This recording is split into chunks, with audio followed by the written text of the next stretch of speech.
ஆசீர்வதிக்கும் தேவன் நம்மை ஆசீர்வதிப்பாரே.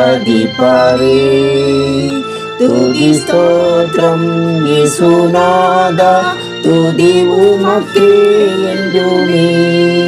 இன்று ஒரு வசனம். பயத்துடனே கர்த்தரை சேவியுங்கள், நடுக்கத்துடனே களிகூருங்கள். சங்கீதம் 2:11. அன்புக்குரியவர்களே, உலகத்திலேயே மிக பெரிய வேலை எது என்றால் வானத்தையும் பூமியையும் படைத்த சர்வ வல்ல தேவனாகிய கர்த்தருக்கு செய்யும் ஊழியம்தான். ஊழியம் செய்கிற ஒவ்வொருவரும் எவ்வளவு கவனமாக செயல்பட வேண்டும் என்பதை அறிந்து உணர்ந்து கொள்ள வேண்டும். பிரசங்கத்தை கேட்டும் மனம் திரும்பாத பாவிக்கு கடுமையான ஆக்கினை வரும்போது மனம் திரும்பாமலே பிரசங்கம் பண்ணும் பிரசங்கியாருக்கு எவ்வளவு கொடிதான ஆக்கினை வரும் என்பதை உணர்ந்து கொள்ள வேண்டும். இன்றைக்கு பிரசங்க பீடத்தில் நின்று வாய்க்கு வந்ததையெல்லாம் பேசிவிட்டு இதை கர்த்தர் பேசினார் என்று பேசும் துணிகரக்காரர்கள் பெருகிவிட்டார்கள். அதிக ஆக்கினை அடைவோம் என்று அறிந்து போதகராகாது இருப்பீர்களாக என யாக்கோபு தனது நிருபத்தில் எச்சரிக்கிறார். பிரியமான சகோதரரே, ஊழியம் செய்வது நல்லது. அப்படி செய்யப்படுகிற ஊழியமானது தேவனுடைய வழி நடத்துதலின்படி தேவனுடைய வழியில் செய்யப்பட வேண்டும். நான் பேசுவது செய்வது எல்லாம் ஊழியம் ஆகிவிடாது. தனி ஜபம் இல்லாமலும் வேதத்தை தியானிக்காமலும் ஒருவர் செய்தி கொடுப்பார் என்றால் அவருடைய வாயிலிருந்து மரண வாசனை தான் வரும். தேவனுடைய வார்த்தையை போதிக்கிறவர்கள் மிகுந்த கவனத்துடன் ஊழியம் செய்ய வேண்டும். நம்முடைய தேவன் பட்சிக்கிற அக்கினியாய் இருக்கிறாரே.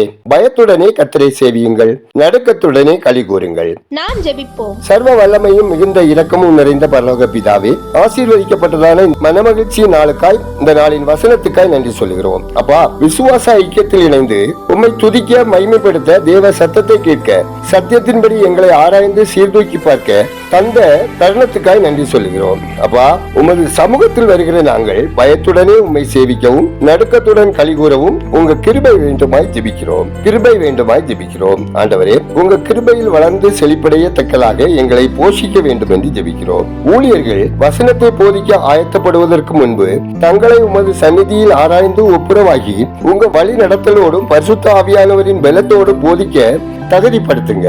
ஆண்டவரே, உங்க வசனத்தால் எங்கள் ஆவிக்குரிய பலன் பெருகத்தக்கதாக பரிசுத்த ஆவியானவரால் நிரப்ப வேண்டுமாய் ஜெபிக்கிறோம். ஆண்டவரே, ஒவ்வொருவரின் குடும்பம், தொழில், வேலை, வியாபாரம், விவசாயம் ஆசீர்வதிக்கப்பட ஜெபிக்கிறோம். அப்பா, தமிழகத்தின் தென் மாவட்டங்களில் தேவையான அளவு வேலை வாய்ப்பு திட்டங்களை மேற்கொண்டு மக்கள் வாழ்க்கை தரம் உயர அரசு செயல்படும்படியாய் ஜெபிக்கிறோம். பெண்களுக்கு எதிரான பாலியல் குற்றங்கள் தடுக்கப்பட அனைத்து மாநில அரசுகளும் கடுமையான நடவடிக்கைகள் மேற்கொள்ள ஜெபிக்கிறோம். ஹவுதி தீவிரவாத குழுக்களுக்கு எதிராக உலக நாடுகள் இணைந்து கடுமையான நடவடிக்கை மேற்கொள்ள ஜெபிக்கிறோம். இந்தியாவில் ஏழை மக்களுக்கு ஏற்பட்டுள்ள பொருளாதார நெருக்கடி நீக்கப்பட தேவ கரம் உதவி செய்யும்படியாகவும் தேசம் ஆசீர்வதிக்கப்படவும் மக்கள் சமாதானமான அமைதலான வாழ்க்கை வாழவும் உங்க கிருபை வேண்டுமா ஜெபிக்கிறோம். திருச்சபைகள் வளர்ந்து பெருகவும் விசுவாசிகள் தேவ அன்பில் நற்கிரியைகள் செய்யவும் ஊழிய எல்லைகள் பெருகவும் கொடுக்கும் ஜெபிக்கும் உழைக்கும் கரங்கள் ஆசீர்வதிக்கப்படவும் ஜெபிக்கிறோம். எங்கள் விண்ணப்பத்தை அங்கீகரித்ததற்காக நன்றி சொல்லுகிறோம்.